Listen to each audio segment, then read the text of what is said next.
Here's what you should know about your local housing market in this week's market update. Now, these past few weeks, I've noticed a very interesting trend amongst the baby boomer generation. This demographic is largely empty nesters. Very often they are downsizing, but not always. But what I've noticed is this market segment is extremely particular and typically very unwilling to make compromises. So this group is typically looking for homes on two ends of the spectrum. On the one end of the spectrum, it's got everything they're looking for. Everything is meticulously updated exactly the way that they want. Nothing has to be done to that home in order to move in. Or on the other extreme, they want a complete gut job, something that is priced appropriately for the fact that this home needs everything redone, not just for their specifications, but in general. And they love the opportunity to go in and completely redo the home to exactly their liking. The difficult housing inventory to sell to this demographic is the inventory that falls in the middle of that. Something that has been updated, let's say, 10 years ago, that is in great shape, that is in pretty good condition, or very good condition, but not absolutely pristine, maybe slightly out of trend while not completely dated, or slightly lacking some in functionality. So whereas the younger generations would be more than happy to purchase a home that says, well, this kitchen is updated 10 years ago, it's in great shape, it's not exactly the current trend, but I'm willing to make a compromise. Or you know what, this house is great, but there's this one feature that I want to change, or this one bathroom that I want to update. So the younger generations, the millennials and younger, are typically very willing to to take on these projects where it's, hey, this house is largely in good shape and it just needs one or two little tweaks, and I'm happy to live with it for the time being, and then in time make those adjustments. Whereas as you get to the older generations, the baby boomers and older, they don't want to do anything, or they want to do everything, and they don't want to make any compromises on that. So keep that in mind when selling your home. It's important for your realtor to help identify the avatar of that likely buyer.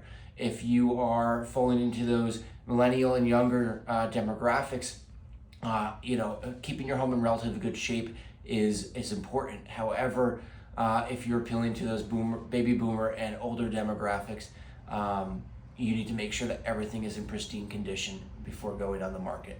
So let's look at this week's stats and see how our numbers have held up this week. Last week we saw some promise, and let's see if that has sustained. So this past week, we saw even more homes come on the market. We saw 18 homes come on the market.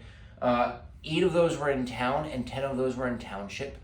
And 10 of those were single-family houses, and 8 of those were condos or townhouses.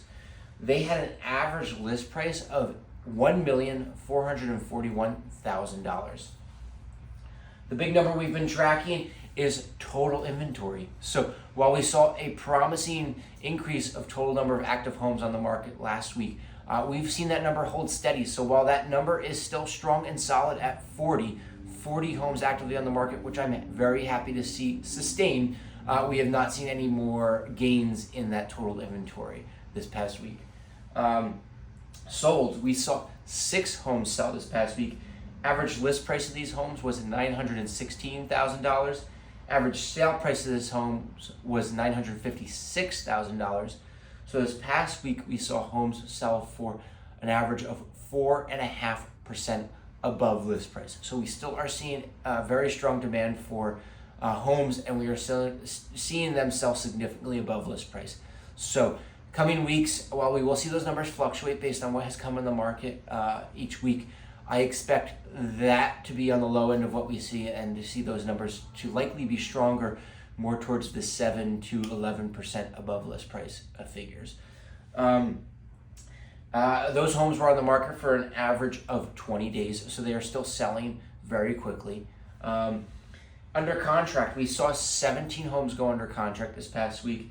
They had an average list price of $1,007,000. And those were on the market for a median days of 9 days. So still, as we see, homes are selling very quickly. If you are in the market for a home, you have to get out there and look at that home as soon as it comes on the market and make a quick decision on it. Home sellers, we are approaching Memorial Day. Memorial Day is coming up in a few weeks. So what does that mean for you as a home seller? Well, while the market has remained strong throughout the year, these past few years, due to the increased demand for homes, if you are trying to sell your home this spring, clock's a ticking. We do tend to see a bit of a slowdown towards the end of July and through August. So if you have intentions of selling your home this spring, let's get moving. We don't want to see you miss the height of the spring market and really gain the maximum value out of your home sale. So thanks for checking in with me, guys. I hope you have a great weekend, and I'll catch you again next week.